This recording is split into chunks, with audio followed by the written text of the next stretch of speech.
Ini yang dimaksud dengan penulis yang dia tidak hanya berdiri di satu kaki bisa menulis.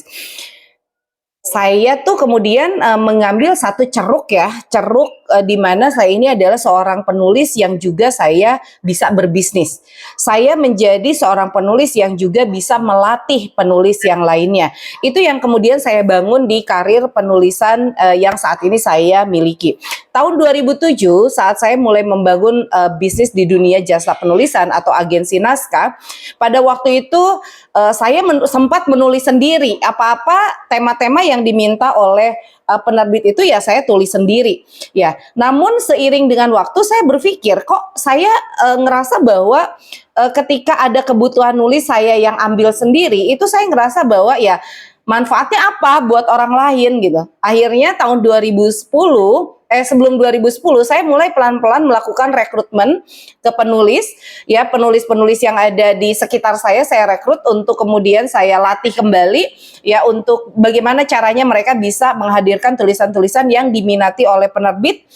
Tahun 2010 ketika kami kehabisan jumlah penulis sedangkan angka orderan naskah penerbit ini meningkat gitu, saya akhirnya mikir gini, kayaknya saya harus ngelatih lebih banyak deh mereka-mereka yang mungkin sempat berpikir ingin menulis atau pernah menjadi penulis ya di waktu singlenya, lalu jadi ibu rumah tangga kemudian mengubur dalam-dalam mimpinya. Jadi karena saya adalah ibu rumah tangga, saya pengen mendidik ibu rumah tangga yang lainnya untuk bisa menulis. Saat itu saya kemudian membuat komunitas ibu-ibu doyan nulis, lalu kemudian 2011 ibu-ibu doyan bisnis, di mana di dalam komunitas tersebut saya melatih ibu-ibu yang nol banget ya kemampuan menulisnya dengan aktivitas-aktivitas yang setiap hari mereka bisa melatih nulis, melatih aktivitas menulis ya. Contoh misalnya tahun 2014 saya bikin yang namanya one day one article. Setiap hari mereka posting satu artikel ya, itu adalah bentuk proses. Lalu kemudian artikelnya disalurkan gitu ya. Kemudian nulis buku pun sama. Mereka dilatih cara bikin outline, cara bikin menulis dengan standar kami seperti apa, bagaimana cara mengeluarkan dari isi kepala menjadi sebuah tulisan, dilatih terus.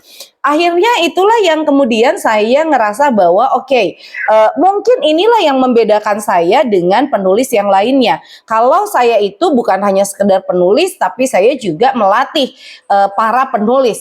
Saya bukan hanya sekedar penulis, tapi saya juga memiliki bisnis. Jadi saya adalah penulis yang juga berbisnis, atau kalau saya dikaitkan dengan pebisnis yang lainnya, saya menjadi pebisnis yang berbeda. Karena saya adalah pebisnis yang juga penulis. Nah,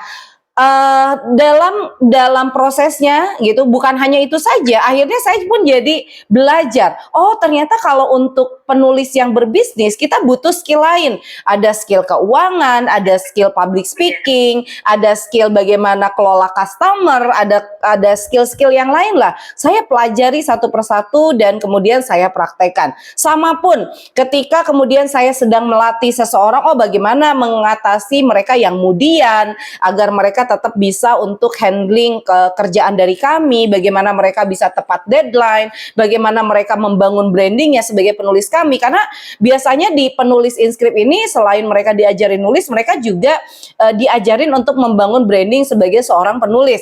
Ya, mereka bikin yang namanya itu one day one like gitu ya. Jadi olok kayak begitu, mereka posting satu postingan di sosmed setiap hari, terus di like rame-rame sama teman-temannya gitu ya, sehingga engage di sosial medianya itu naik. Dari situlah sebetulnya akhirnya saya belajar menjadi penulis plus itu based on-nya itu dari kebutuhan setelah berproses. Apa ya yang harus saya tambah?